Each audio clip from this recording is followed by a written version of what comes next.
diriku hitung, inikah saatku pergi.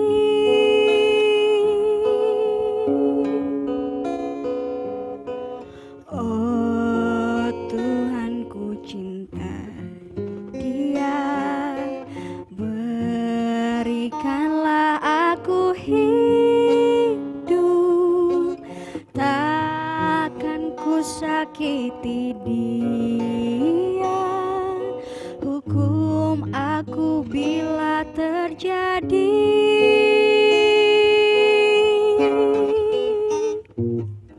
Aku tak mudah untuk mencintai, aku tak mudah mengaku ku cinta, aku tak mudah mengatakan aku jatuh cinta. Senandungku hanya untuk Engkau, tirakatku hanya untuk Engkau, tiada dusta, sumpah ku cinta sampai ku menutup mata.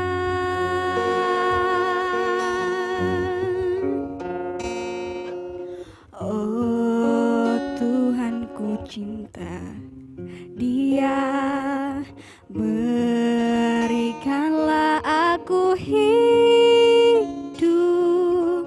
takkan ku sakiti Dia, hukum aku bila terjadi.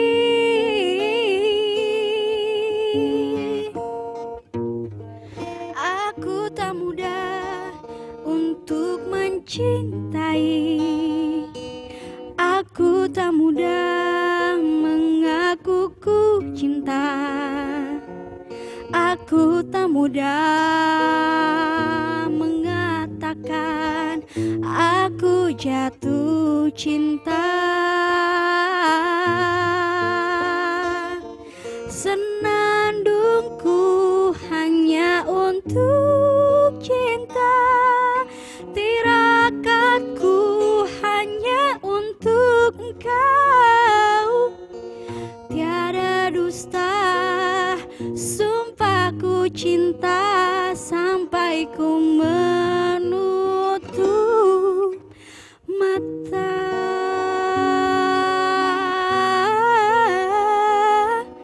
Cintaku sampai ku menutup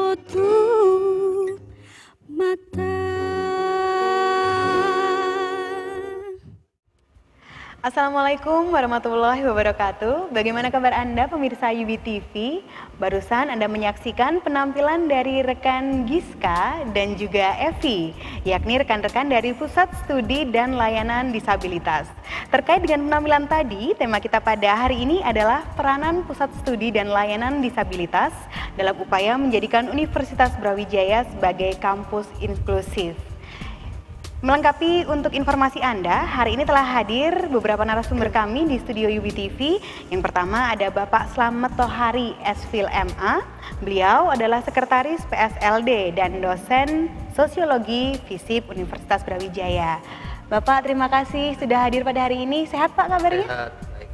Alhamdulillah. Dan menemani Pak Slamet pada hari ini telah hadir pula Ibu Ari Pratiwi, yakni Koordinator Pelayanan di PSLD. Ibu, apa kabar? Alhamdulillah baik. Segar sekali hari ini. Dan tidak kalah bersemangat, ada rekan kami, Herlini Mutiaranti, yakni mahasiswa Hubungan Internasional FISIP Universitas Brawijaya, sekaligus perwakilan dari rekan-rekan PSLD yang ada di Universitas Brawijaya. Saya di sini, rekan-rekan sekalian, tertarik ingin mengetahui lebih dalam mengenai PSLD yang ada di Universitas Brawijaya. Ya, Bu Ari sendiri yang mungkin banyak berinteraksi dengan rekan-rekan penyandang disabilitas sendiri. Bagaimana Bu, mungkin antusiasmenya Ibu dalam berinteraksi dengan rekan-rekan di sana, kemudian untuk atmosfernya yang ada di organisasi tersebut seperti apa?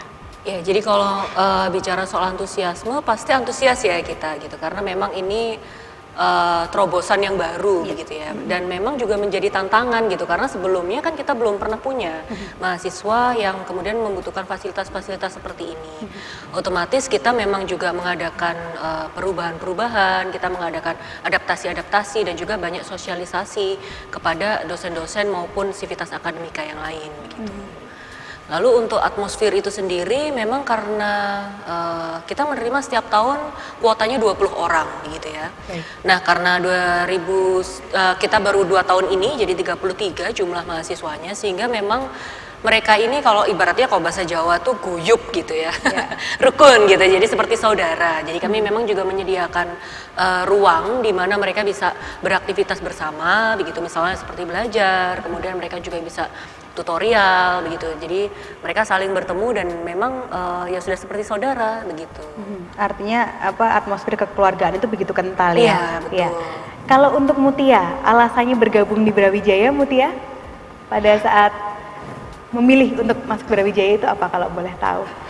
Iya, waktu itu memang saya melihat pengumuman tentang jalur khusus penyandang disabilitas SPKPD, dan saya waktu itu coba-coba, dan awalnya masih tanya-tanya dengan Pak Slamet. Pak Slamet bilang ya coba masuk, dan saya coba mengikuti tes juga. Kebetulan yang tes saya salah satunya juga Bu Ari, dan pertimbangan saya waktu itu memang di sini kan aksesibilitasnya mulai dibangun, dan di FISIP itu juga sudah ada jalur pengguna kursi roda itu, jadi tentunya membantu, mempermudah dalam mengikuti kegiatan perkuliahan. Dan di sini kita benar-benar senang lah, kita gembira di sini bahwa semuanya lancar, baik itu sosialisasi dengan teman-teman non difabel juga dan juga difabel sendiri.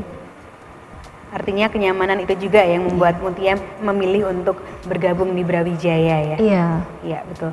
Kemudian ini terkait tentang Permendiknas nomor 70 tahun 2009, Pak Slamet, tentang pendidikan inklusif. Kalau saya melihat, apakah betul Pak, kalau salah mohon dikoreksi, Brawijaya merupakan salah satu kampus yang memiliki concern atau kepedulian yang khusus tentang rekan-rekan penyandang disabilitas ini? Ya, itu memang dapat dibenarkan bahwa Brawijaya memang boleh dibilang bahwa selama ini menjadi model untuk pendidikan inklusif di tingkat universitas, karena walaupun dia bukan pertama kali untuk mendirikan pusat studi dan layanan, tapi Universitas Brawijaya ini mau belajar dan paling lengkap dari sisi pelayanannya, dan juga secara sistemik itu diatur tentang pelayanan yang volunteer, infrastruktur, kemudian asistif teknologi disediakan, bahkan sampai memberi program khusus berupa kuota. Ini baru pertama kali di Indonesia untuk kuota itu sendiri dan secara sistemik ini. Pada tanggal 11 November kalau nggak salah di tahun 2012, itu kita juga diajak kerjasama oleh Dikti untuk melakukan workshop yang berskala nasional gitu. Ada sekitar 50 kampus di negeri di Indonesia diundang untuk mengadakan tentang workshop bagaimana mengelola kampus agar lebih aksesibel dan inklusif bagi penyandang disabilitas. Nah, itu di situ kita menularkan ilmu lah kepada mereka dan mengarahkan mereka agar meniru apa yang pernah kita lakukan di Universitas Brawijaya ini, atau menjadi kampus yang inklusif sendiri. Bisa dibilang berarti kita sudah percontohan ya Pak ya? Iya, betul. Itu menjadi salah satu percontohan ya. Jadi misalkan ada pemirsa, ada rekan-rekan yang memang penyandang disabilitas, boleh ya Pak ya, diinformasikan, bisa langsung nanti bergabung atau menghubungi di PSLD Universitas Brawijaya ya, karena kesempatannya terbuka. Saya ingin tahu dari Ibu Ari, untuk syarat bagi mahasiswa yang ingin bergabung di Universitas Brawijaya itu seperti apa? Iya, kalau memang dari tahun ke tahun kita punya persyaratan, dan memang setiap tahun juga kita evaluasi begitu ya, karena memang kan ketika baru pertama kita tidak tahu nih harus berkiblat ke siapa. Babat alas iya, ya, gitu, babat alas tahun Jawa, 2012 ya. Harus ke siapa ini bergurunya begitu. Jadi akhirnya kemana gitu ya. Jadi akhirnya kita tetapkan saja memang lulusan SMA atau SMA LB yang sederajat, karena SMA ini kan juga ada yang inklusi begitu ya. Jadi Jadi yang penting mereka menyertakan raport, kemudian kita ada seleksi administrasi, kemudian wawancara begitu. Tapi ternyata dari hasil evaluasi, oh sepertinya ini ada yang kurang begitu. Jadi kita lengkapi lagi dengan wawancara orang tua juga. Kemudian ada ya semacam psikotes begitu ya untuk mengetahui sebenarnya mereka ini siap atau tidak untuk berkuliah, itu kan yang paling penting begitu. Dan tahun ini kita sempurnakan lagi, ya insya Allah sempurna begitu ya. Kita juga nggak tahu nanti mungkin ada evaluasi lagi tahun depan. Di Kita bulan juga nggak apa tahu. Bu berarti mulai penerimaan untuk tahun ini? Ini sudah Mulai ya Pak? gitu ya. Tapi belum terlambat ya untuk pemirsa yang Masih ingin lama. mendaftarkan ya? Masih lama, masih Iya. nanti pengumumannya Juli kalau nggak salah. Ada Jadi akses internet mungkin yang bisa diakses? ada di alamatnya? psld.ub.ac.id ya. Iya. psld.ub.ac.id. Gitu. Jadi nanti bisa dilihat situ persyaratannya, kemudian tanggal-tanggalnya juga. Ada ya semuanya di Iya. situ ya. Jadi sekarang memang dibikin lebih berlapis-lapis karena kemudian nanti kita mau lihat bukan hanya masalah siap secara wawancara saja, tapi kita juga mempersiapkan semacam role play ya untuk mereka belajar juga. Jadi kita memang benar-benar akan mengobservasi itu selama beberapa hari. Jadi tidak hanya berdasar wawancara saja, karena wawancara kan kadang-kadang oh ya saya siap gitu, tapi ternyata begitu masuk di kelas bingung gitu kan, karena memang berbeda sekali dengan Karena SMA. inklusif itu tadi Iya, ya. betul. Jadi nanti kita akan lihat itu selama beberapa hari, mereka akan kita beri akses juga untuk berjalan-jalan, bagaimana mereka nanti bergaul dengan teman-teman non difabel. Jadi kita akan melihat itu, kalau memang siap ya bisa kita terima. Seperti itu ya. Jadi prosesnya memang bertahap Iya, seperti ada tadi ya, beberapa Bu Ari, ya. tahap. Ya. Kemudian untuk mengenai ini Pak Slamet yang memang sudah beberapa waktu belajar di luar Indonesia. Kalau untuk kondisi yang ada di luar sana Pak, dengan di Indonesia sendiri seperti apa Pak? Adakah perbedaan yang signifikan untuk rekan-rekan penyandang disabilitas ini Pak? Saya kira jauh perbedaannya ya, mungkin Bu Sangat Ari jauh juga ya. pernah. Jadi misalnya masalah aksesibilitas saja. Jadi untuk di beberapa negara, terutama di negara barat ya, itu memang masalah aksesibilitas sangat diperhatikan sekali. Misalnya toilet, lebarnya berapa, bisa dimasuki kursi roda, itu sudah diukur semuanya. Setiap gedung itu pasti aksesibel. Ya, kalau untuk Mutia sendiri dengan teman-teman seperti apa Mutia? Merasa cukup terfasilitasi dengan semua fasilitas yang ada di Brawijaya? Iya, alhamdulillah sudah cukup terfasilitasi. Memang masih ada beberapa pedestrian yang kurang aksesnya untuk teman-teman yang dari FEB itu juga ada pernah bilang kalau pedestrian masih ada yang kurang. Tapi sejauh ini beberapa memang sudah akses gitu. Nah, kalau untuk di FISIP sendiri jalur untuk kursi roda, ramp namanya itu juga sudah ada dipasang di gedung Pak Darsono dan gedung Pak Yogi. Seperti itu. Jadi sudah terfasilitasi untuk teman-teman tunanetra, tunarungu itu juga disiapkan pendamping untuk bahasa isyarat. Untuk kurikulum sendiri, pertimbangannya dengan rekan-rekan ini diberikan di kelas inklusi ini berlaku untuk semua fakultas ya? Mohon maaf. Saya kira iya, saya kira iya. Berarti Khusus untuk fakultas. kurikulumnya sama ya Pak ya? Iya. Atau seperti apa?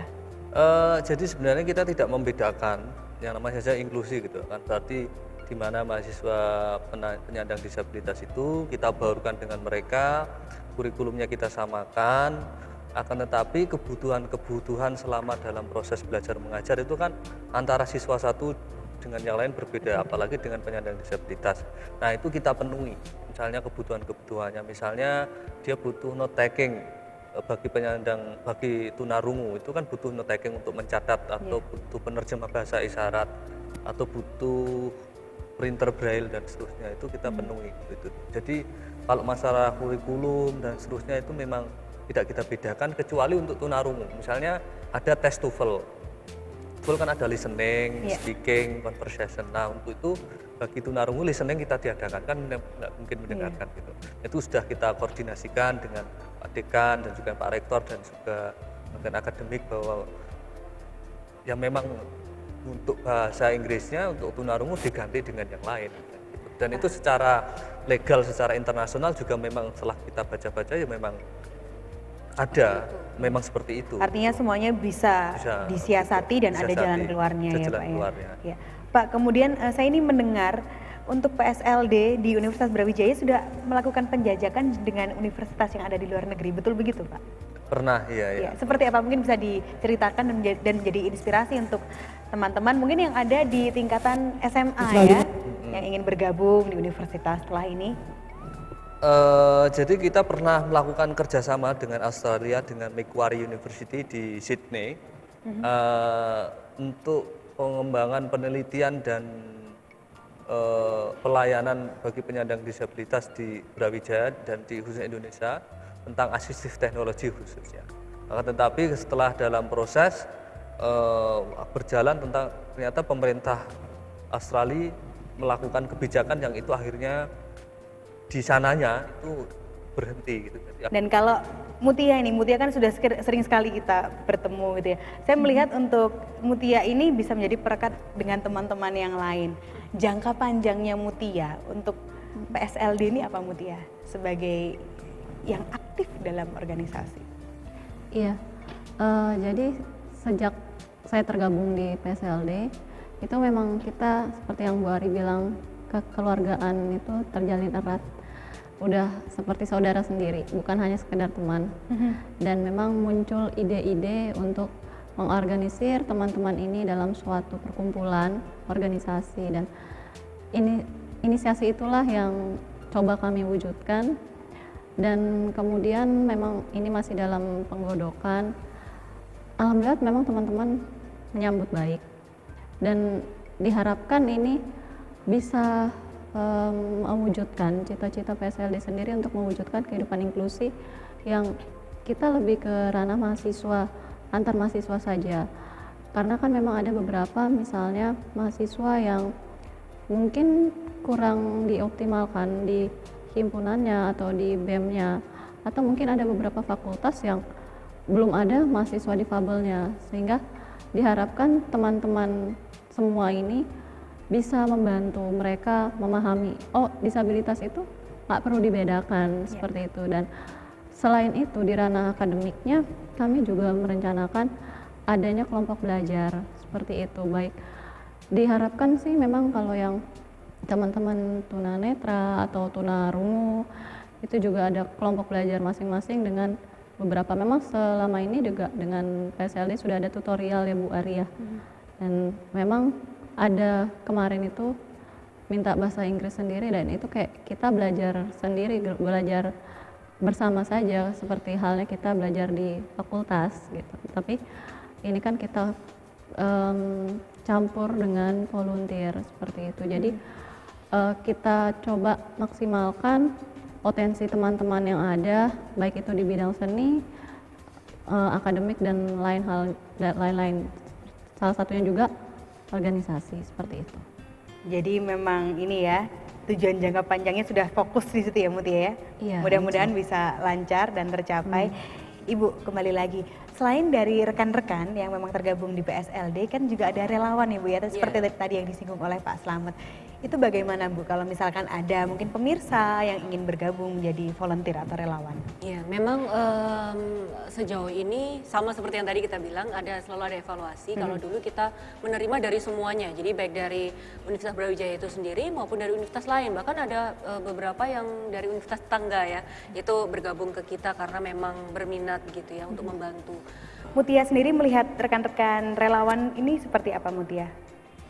Baik sekali, mereka juga mau belajar apa itu isu disabilitas. Memang ada beberapa yang masih tertanam rasa kasihan yang memang sangat banyak tidak diinginkan oleh teman-teman difabel. Tapi dengan intensnya kita berinteraksi, berdiskusi, ya itu akhirnya terbangun sendiri bahwa oh ya ternyata teman-teman itu bukan untuk dikasihani, tetapi mereka memang hanya dipenuhi kebutuhannya yang berbeda seperti kata Pak Slamet itu.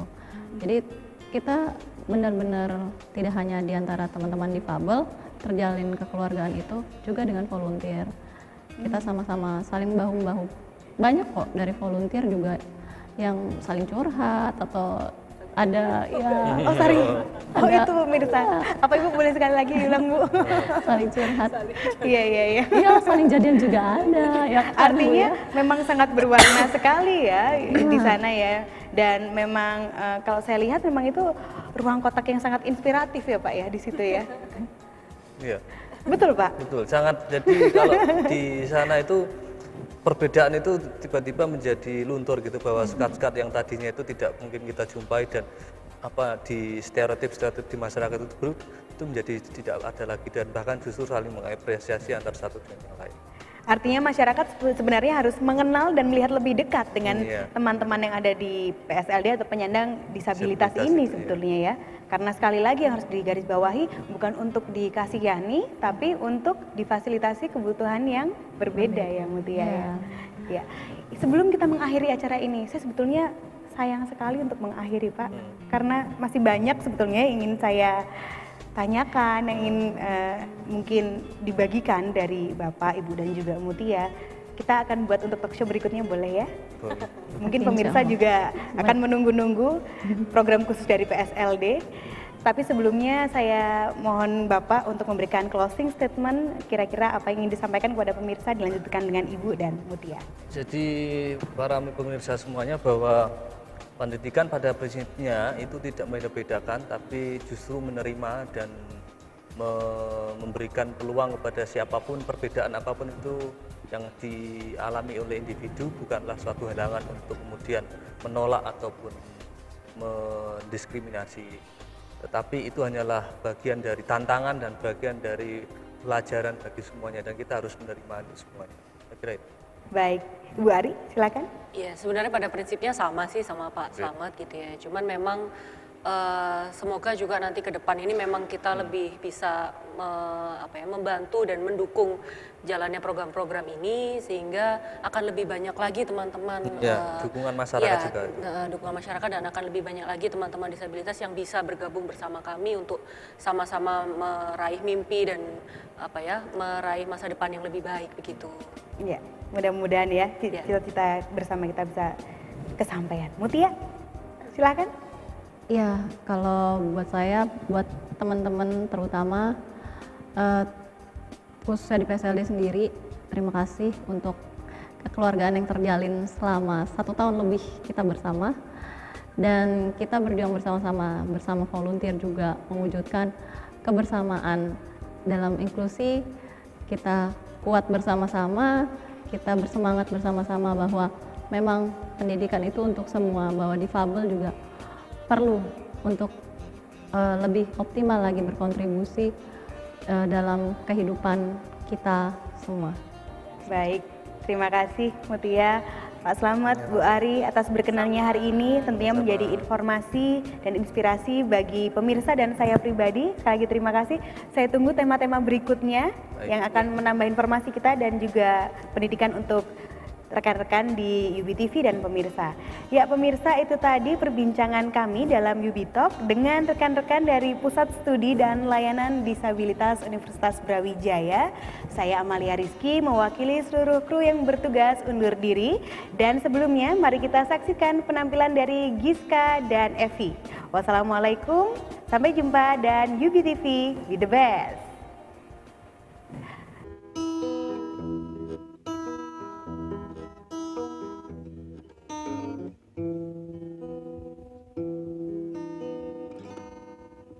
Heart beats fast, colors and promises. How to be brave? How can I love when I'm afraid to fall? But watching is staying alone. All of my doubt suddenly goes away somehow. One step closer.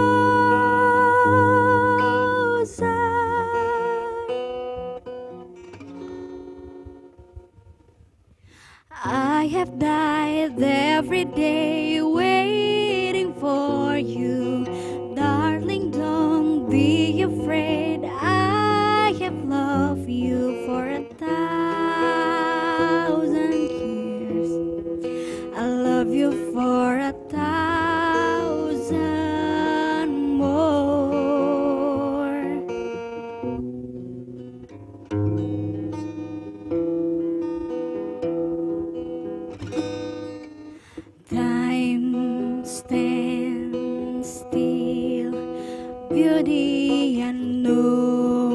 she is.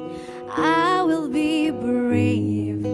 I will not let anything take away. You're standing in front of me. Every breath, every how has come to this.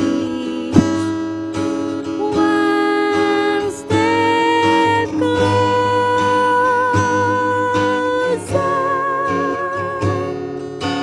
I have died every day waiting for you.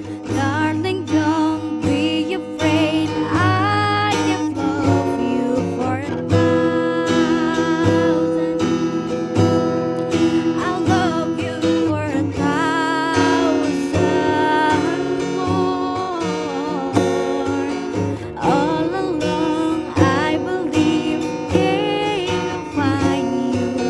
Time has brought your heart to me. I have loved you for 1,000 years. I love you for 1,000 more.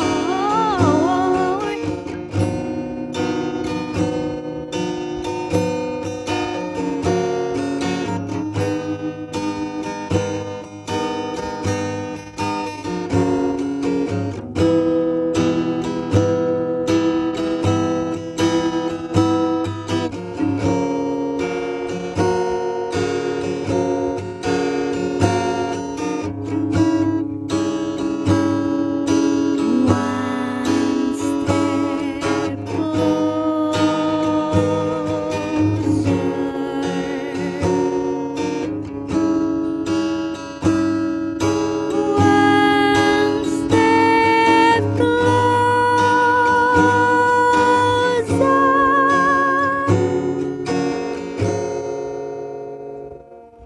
I have died every day waiting for you.